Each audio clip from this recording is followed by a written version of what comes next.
محبت مر بھی سکتی ہے کیا؟ کس نمبر 3۔ ارمان نے پیچھے مڑ کر دیکھا تو خون سے لہو لہان لگنے کی وجہ سے ایک چیخ کے ساتھ زمین پر گر چکی تھی۔ ارمان نے کانپتے ہاتھوں اور پھٹتی پھٹتی آنکھوں کے ساتھ عریشہ کو اٹھایا۔ سبین نے عریشہ کی طرف دیکھا اور ہاتھ بڑھایا تو ارمان نے ایک دھکے سے اسے پیچھے کرتے ہوئے کہا، اپنے گندے ہاتھ میری بیٹی کو نہ لگانا۔ اب کی بار سبین بھی چیخی، وہ میری بیٹی بھی ہے۔ ارمان، میں نے کچھ نہیں کیا، خدا کے لیے ہوش میں آئے، ہاسپٹل لے کر چلیں، میری عرشی کو خدا کے لیے رحم کھائیں پلیز۔ ارمان گاڑی کی چابی لے کر تیزی سے گھر سے نکل گیا۔ سبین کو ابھی تک سمجھ نہیں آ رہا تھا کہ آخر کیا ہوا ہے۔ آخر ارمان کو کس نے کہا ہے کہ وہ بدکردار ہے؟ اس کی زندگی کسی بھی قسم کی گندگی سے پاک رہی تھی۔ عریشہ کو ساتھ لے جاتے ہوئے ارمان باہر کے گیٹ کو تالا لگا کر گیا تھا۔ اس نے چیختے ہوئے کہا، تمہارا فیصلہ میں آ کر کروں گا۔ وہ کبھی اپنی عزت اور کبھی اپنی بیٹی سے متعلق سوچ کر رو رہی تھی۔ اس کی سمجھ میں کچھ نہیں آ رہا تھا کہ کیا ہوا ہے، نہیں اس کی سمجھ میں یہ بات آ رہی تھی کہ اب وہ کیا کرے۔ وہ عریشہ کو دیکھنا چاہتی تھی جبکہ ارمان اسے بات تک کرنے کا روادار نہ تھا۔ سبین نے اپنے والدین کو فون کر کے تمام حالات سے آگاہ کیا۔ اس کے والد اپنے بھائی کے ساتھ فوراً لاہور پہنچے۔ ارمان کی حالت بہت بری تھی، وہ ایسے گم سم بیٹھا تھا جیسے کاٹو تو لہو نہیں۔ عریشہ کی حالت اس کی ہوش حواس چھین لیے تھے۔ سبین کی والد نے جب سبین سے تمام واقعات کو سنا تو غصے سے ارمان کو پولیس کے حوالے کرنے کا کہنے لگا۔ سبین نے انہیں روکا۔ وہ جانتی تھی کہ ارمان دنیا میں اگر خود سے بڑھ کر کسی کو چاہتا ہے تو وہ عریشہ ہی ہے۔ ارمان کا غصہ کچھ ٹھنڈا ہو چکا تھا۔ عریشہ کی حالت بہت نازک تھی۔ ارمان سے جب سبین کی والد صاحب نے بات کی تو اس نے فوراً وقاص کا نام لیتے ہوئے کہا، پوچھے اپنی پاکیزہ بیٹی سے جو اپنے کزن سے محبت کا کھیل رچا کر معصوم ہونے کا دعویٰ کر رہی ہے۔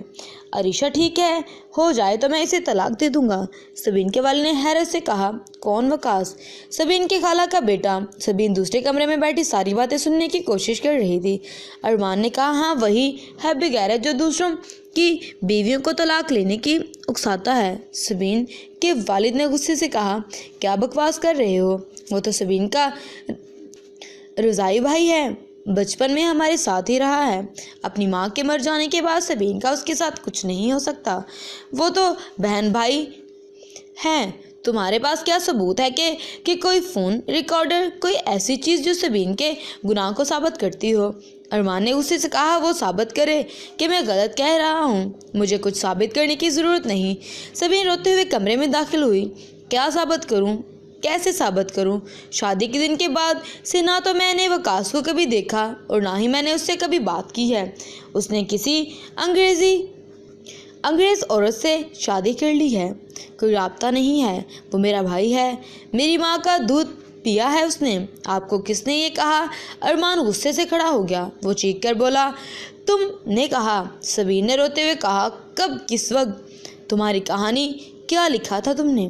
سبین نے چیختے ہوئے کہا، کہانی؟ کون سی کہانی؟ آپ نے میری کون سی کہانی پڑھی ہے؟ کہانی اور اصل زندگی کا تعلق؟